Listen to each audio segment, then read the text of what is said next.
What is up? Morning, guys. Getting on a little earlier than usual, even though it's not really that early. It's about 11 o'clock.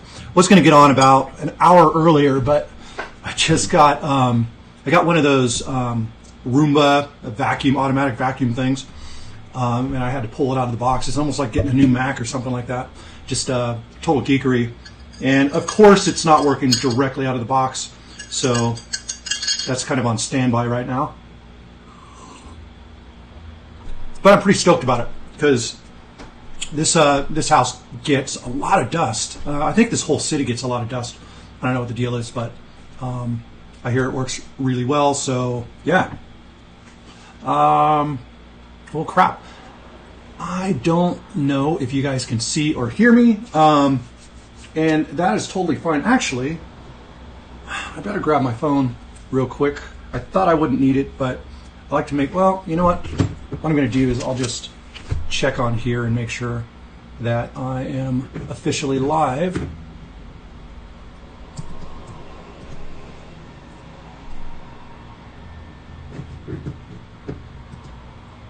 All right.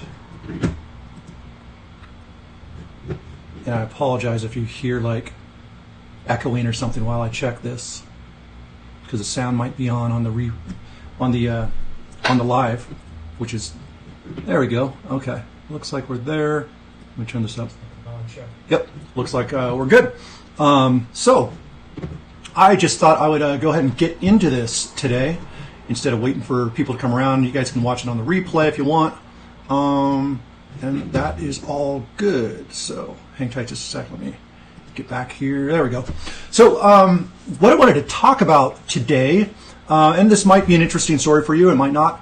But I wanted to share with you kind of the story of two of my most popular tracks and how that whole thing came about. These tracks were popular way in the early days. I was originally making a kind of progressive house / early tech house. So early progressive, early tech house with a little bit of techno influences going on at the time. So in order to really tell the story, this was kind of... I wouldn't say it was my first attempt to make music, because I started kind of making electronic music in 1996, and well, exclusively electronic. I was using drum machines and sequencers and all that stuff, probably all the way back in about 1989, 1990s when I started getting more involved. So I had some experience, but in 96, I got really into kind of the big beat breaks scene with Chemical Brothers and stuff like that. And this was before I had a computer at all. So I was making stuff on all the hardware equipment. You know, had all the synths and samplers and sequencers and drum machines and wires going all over the place. But not really the best way to record it. So you would kind of do live mixing stuff onto a DAT machine, and then from there, you would transfer that over to someone who could put it on a CD or cassette or whatever.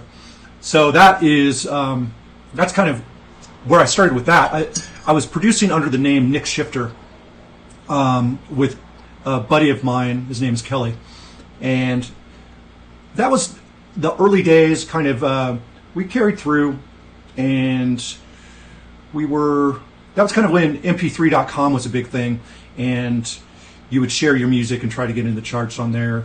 And at the time, MP3.com would pay you for plays. And, they would actually pay you a lot more than like Spotify ever did. Or Apple Music or any of those. But anyway, that's kind of where I started with electronic music. But I adapted. We ended up getting a computer. I started learning the computer while I was doing the Nick Shifter project. And that, we probably made a good 10 songs or something like that, but it didn't like really go anywhere. I thought the songs were decent, but we didn't have the capability to really produce it properly. It was, just kind of a live mix into a stereo output or whatever. So interesting beginnings.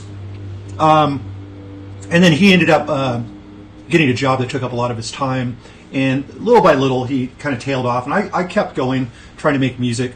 And I was getting interested in other stuff. I was getting interested at the time with trance music, and I was trying to make that, but everything that I made ended up sounding like house music, and I thought that I was failing at the time, not really realizing that that's just my taste. That was my preference. So I ended up partnering up with another person who's still one of my best friends, and we started a group called Interstate, INNERSTATE. And we started, from scratch. We really knew nothing. We had not the best computer. We had like a Pentium 2, 300 megahertz computer. And we started working on music, or trying to figure out how to make this kind of music in about 2000. And it took us a while to kind of figure out what was going on. And at the time we were using Fruity Loops. It wasn't even called FL Studio. I think it was Fruity Loops version 2 or 3 that we were using. And it was fine. I could still use that and make songs today if I wanted to. But the thing about Fruity Loops is I really didn't like the arrangement window. So I would kind of build the song and the parts in Fruity Loops, and then I would export those into a program called Acid. And this was before I was familiar with Ableton at the time. So we were getting inspired at the time. I think we saw our first John Digweed show, and previously we were fans of Paul Van Dyke and Paul Oakenfold and a lot of those kind of early DJs that you like. That was kind of our entry level.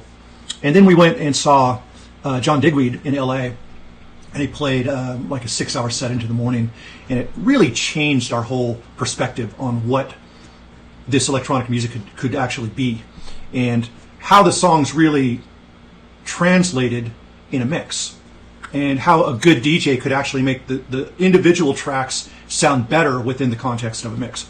So that was kind of what we were moving towards, or trying to. And understand that I still wasn't like really familiar with using a computer, and wasn't familiar with using Fruity Loops all that much. So we were like sampling bits and pieces from other songs and stuff like that, and getting our ideas. We'd have like 10 different songs, and we'd kind of point to different sounds and things that we liked at the time. And after a couple months, we made a track called Delta Strike, and we tried to get it to some DJs. We would go to shows, and when we'd meet people, we'd have CDs and we'd give it to them. And thank God no one listened to it, because it wasn't really very good. But it was like the early iteration of the track that would become something that got really popular. So I definitely don't recommend this, because I think it's always better to finish songs quickly. But we were learning, and we were just kind of figuring out our style and figuring out how to get the things out of our head down. So this Delta Track song went through like 3 or 4 full reiterations, like, completely tearing it down and rebuilding it, tearing it down and rebuilding it, trying to make it work. I mean, we built it up, and we just realized a few days later that it just sounded like shit to us, So it took us a while to kind of get to the point of where it would become a song called Sidewinder. All right. So that was probably a good 18 months that was spent just like banging our heads against the wall, because we didn't have any other song to teach us anything. We were like so stuck on this one song that if we were smart, we would have put that song aside, worked on other songs, come back to it, work on other songs, and gain experience that way. But we didn't do it that way, so it took us a really long time. But through those things, there would be little happy accidents that would happen that would sound interesting to us, and would become the beginnings of an interesting synth part and things like that. And I think because of the time period and the fact that we were learning and adapting our style and getting better and better at understanding what we wanted things to sound like, that this song ended up having like a lot of different influences in it. And that was probably the big problem, is that we didn't know how to take all these ideas and make them cohesive. So it took a long time to get it to that point. But finally we did. Finally we finished this song that we call Sidewinder. And we didn't really know. We thought it was good, but we didn't really know if it was very good at all. This was back in about 2001, moving towards 2002. And we had a DJ that we liked quite a bit, who ended up becoming a friend. His name is Taylor. And Taylor is one of those DJs that should have been huge, and he was kind of huge for a small amount of time. Kind of in the time of like the Dave Ralph and who else? A number of other like DJs that were kind of popular at the time. The names aren't coming to me right now. But he actually has a really great double CD mix you should check out on YouTube. I'm sure it's on there, called Synesthesia by Taylor. And at the time, that was really good. It was kind of like a tech trance sort of sound.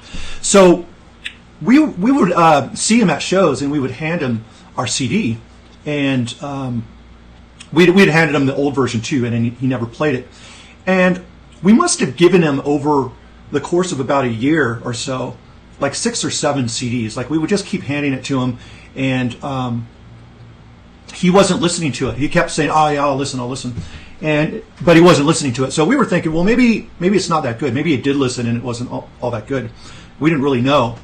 And then we had another friend that was kind of in our circle. This was, we were living in LA. Here's my cat right here. And we started going to a club called Sugar at the time. Really cool club, really interesting too. It was this weird club that the men and women's bathroom were face to face with each other. So you had like a mirror on your side, and there was like a small gap between the two, and like the guys and girls could like pass notes to each other and stuff like that from there. It was really interesting, really weird. Anyway, that's just something I remember. But anyway, there was a guy that was playing there. His name was Brandon Myers. And Brandon was not as big of a DJ. We handed him our stuff, and he ended up really liking it, and he started playing it a lot. And little did we know that he had started building a relationship with this guy Taylor. So Taylor and him would play back and forth, and or Taylor would come to his gigs as well. And he played our track, and apparently it got a really great reaction. And Taylor came up and he's like, "What is this track? What is this? This is amazing, right?" And Brandon kind of laughs. He's all, "I think you've got like 6 or 7 of them at home." He's like, "Oh, I got to get on that." So Taylor finally went back and listened to some of the CDs that we gave him, and ended up really liking the track, and it ended up becoming one of his favorite tracks, and would influence some of his work. This was all really strange to us because we were kind of new to the scene overall, so to have a track that ended up being respected by guys that we respected was really cool. And it really helped us to be able to interact with more people. We'd be introduced to more people because we'd have these guys vouching for us that we were good producers. So that track took about 18 months, and after that, I had this idea of remixing a band that I really liked called Sigur Rós, and this was kind of a real different sort of track for club music because the original was very almost ambient-ish, really interesting, very sonic soundscape sort of thing. And what we used to put this song together, what I had to do at the time, because there was no like Ableton warping at all, but there was a program called Acid that you could stretch loops, right? It would kind of automatically time like 4-bar loops or whatever. So what I had to do was cut the song into like 25 separate 4 to 8-bar loop sections.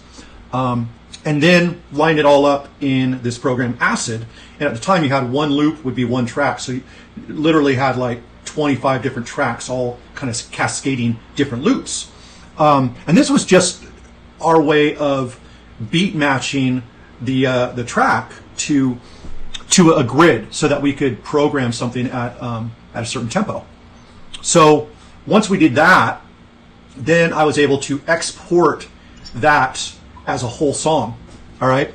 And it actually ended up working pretty well. So we took that full song and brought it into Fruity Loops, where we like to do our production, and basically added drums, percussion, bass. Fairly simple, actually, but the sounds were really good. And we sampled or approximated other artists that we liked for our drum sounds and stuff like that. And within 3 days, that song was done. So that 18 months wasn't completely lost, because we learned enough from that to make this other song. So now we had a couple more songs that we made, but those were like the two kind of ones that would really be moved forward. So we give that track to Taylor as well. Now we had built a relationship with Taylor.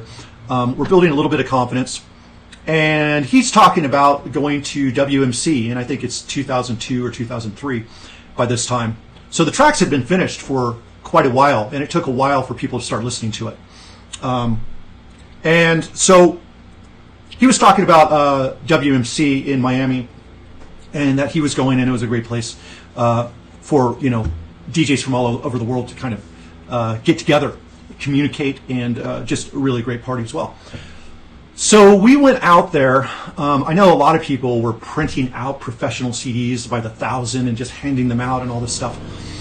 We printed 10 CDs, 10 blank CDs that we just wrote on, you know what I mean?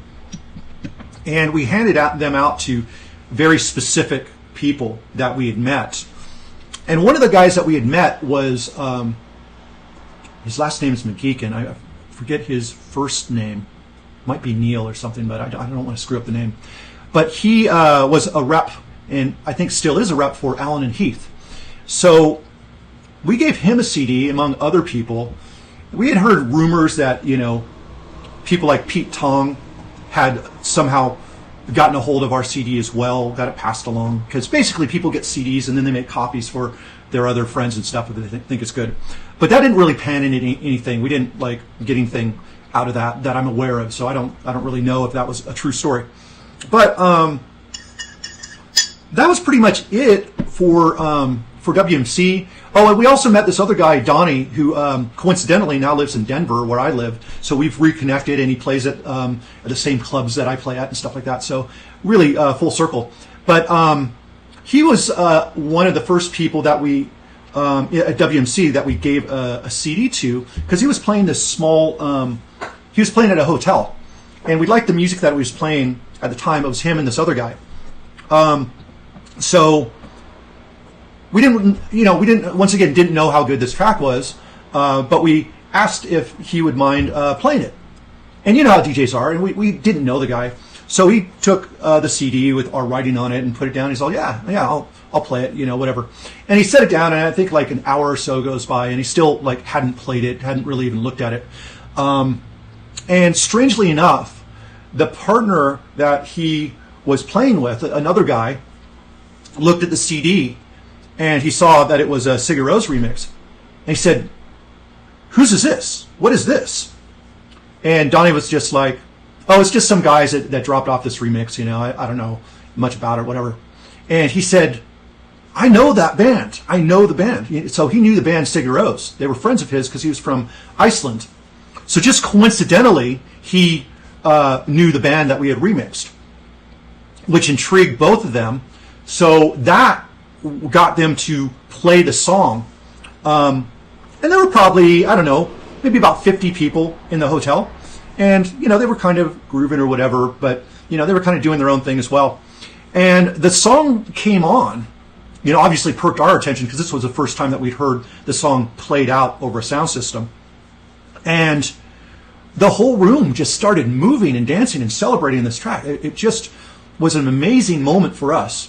And at the end of the song, the guys are bowing down to us, saying, "Oh, this is an amazing track," or whatever. And we ended up, becoming friends and acquaintances after that.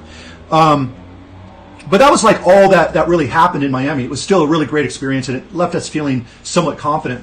But we didn't get a ton more out of that. All right.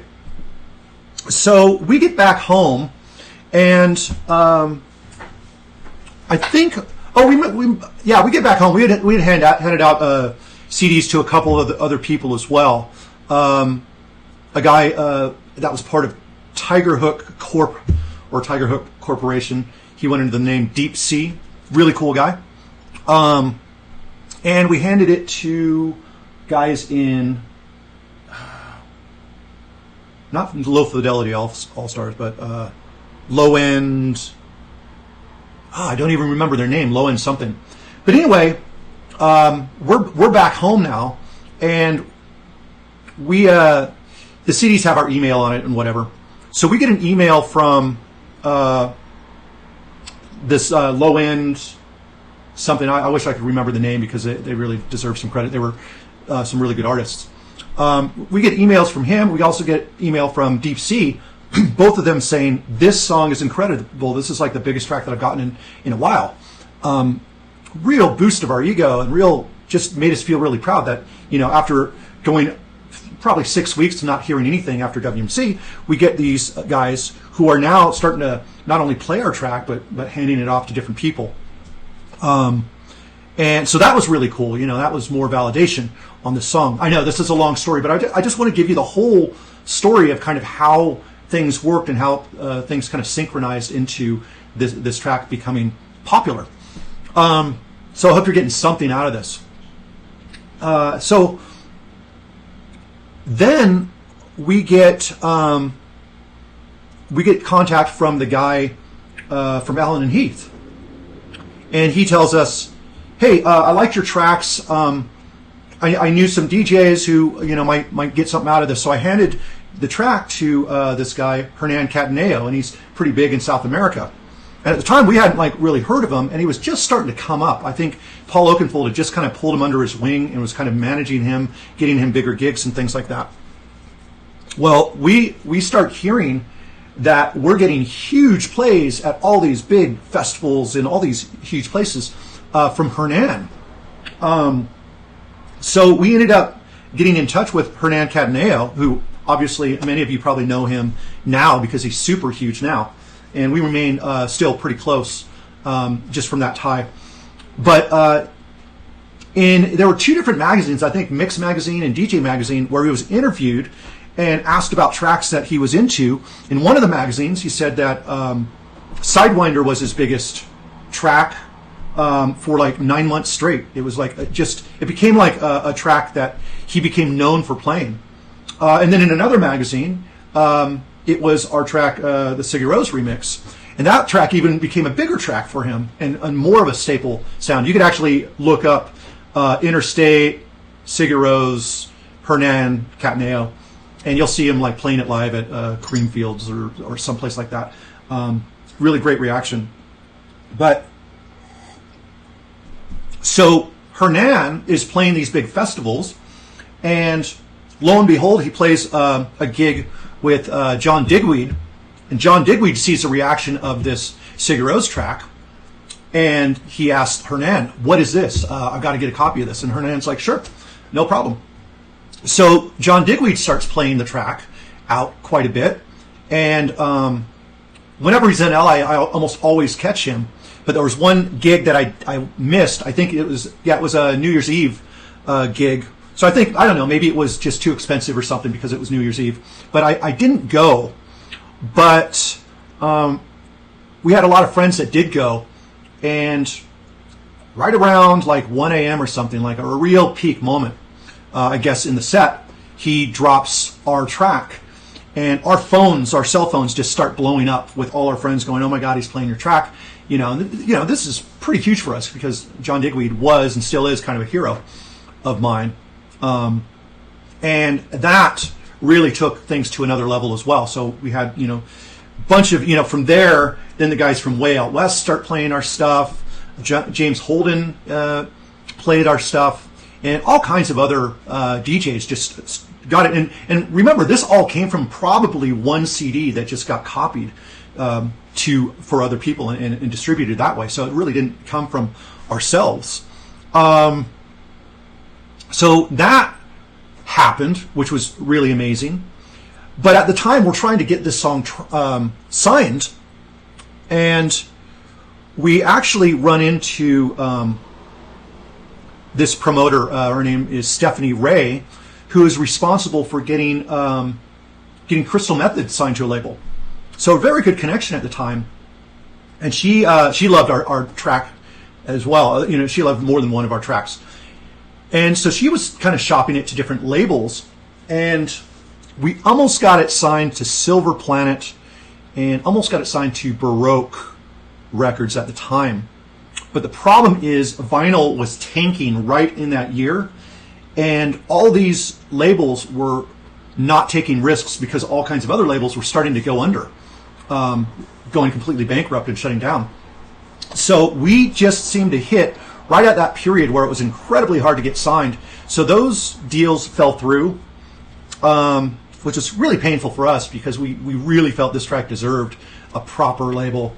But we ended up signing it to a friend's label. He started a label almost specifically to sign this track.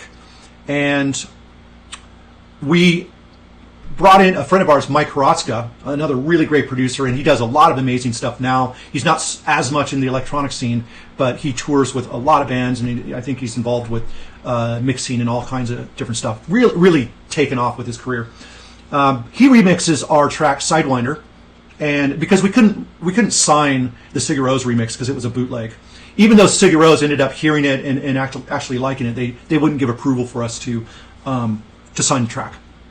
So the remix actually started getting big too, and Hernan picked up on that, and he ended up putting, because he'd been playing the original for probably about a year by now, so he didn't want it kind of burned out, and he was making a new Renaissance mix, the Master Series. It was his second one, so he asked us if he could put the remix of Sidewinder onto his mix, which he did, and I think we got paid like $500. But we ended up using that $500 to pay to get the track made on our friend's label. So that happened, but it wasn't really well promoted, and it didn't sell really well because of that. It just didn't have the momentum that a bigger label had. And that label actually ended up going under. Years later, I signed it again to a digital label with a friend, but the styles just didn't really match up quite right, so it kind of failed again. So this is a track that just kind of fell kind of between the cracks, and it's known by a lot of people, but it never got a big release. In, I would say maybe 3 or 4 years ago, I had the track remixed. I did I was getting into kind of deeper music and less progressive, so I remixed the track in a deeper vibe, and I also brought in some friends to do some remixes of Sidewinder I think it was like a 10-year anniversary of the track. And we ended up signing it to a record label, our own record label, Punches Black. So we have Punches Records, and then we have Punches Black, which is a bit more on the techno side, which these mixes were. So the original still is only really available on vinyl. And the other tracks, you might be able to find the tracks on some Russian site or something, I don't know. And I don't care if you download it, feel free to. We never made a dime off of it. Well, we made $500, but once again, we put it into a record label. So at least we got it on vinyl. But yeah, that is the story of us creating our biggest tracks, right? Since my sound now is more underground, we haven't got like huge DJ plays, even though we still have connections to some of them. Hernan's charted some of the tracks though, so some of them work, some of them just don't work for those DJs. But yeah, that's how you can have a popular song and still not get signed. It was very frustrating, and we had built this reputation, and that was kind of the start of a decline actually for me creatively, because we made these tracks not really knowing what we were doing and getting all this respect, and we were just so afraid that the next track we put out would prove that we really weren't very good. And so it made us overly perfectionists, and we never finished anything, and we ended up stopping working together. And it took probably a good 8 years of just kind of banging around before I developed the sound that I'm known for now. So that is kind of the story of some of the first tracks that actually got any notoriety. And once again, you can probably find them on YouTube, but as far as downloading them, I don't know. You can hunt it down on vinyl if you get one of the very rare copies of it, or you could download it illegally, whatever. Either way, I invite you to check it out if you're interested in that. The tracks are kind of fast because, you know, back then everyone was doing tracks at like 140. So we actually were slow for our time. We were making tracks at about 134. The Sidewinder track was that, and I think the Sigur Rós remix was 132. So they're a little fast, but you can still slow them down, and they still sound fairly relevant today. So yeah, I just wanted to share that story with you. As far as going into the dark period of writer's block, that is really one of the best things that happened to me, because it helped me discover so many of these things that I now teach you guys on, that I have to share, that I've written books on, and all that sort of stuff. So it all came from this painful period of writer's block and having touched a little bit of success, but never moving forward until years later. So yeah, there you go. That's my story. I hope you got something out of this. And you know, just know that everyone starts somewhere. Everyone comes from humble beginnings, and you know, you don't have to know all these people. You just need to be a little bit selective and build relationships and be persistent. You know, persistent and consistent. And I do recommend, as opposed to what we did, don't marry your tracks. Don't get so obsessed about people hearing one track that you stop making the next track. All right, because you're going to need the next, and you're going to need the next and the next, and you don't want to get afraid of producing when someone likes one track and maybe not the other, right? You don't want to lose confidence because one track is more popular and the other tracks don't get the attention.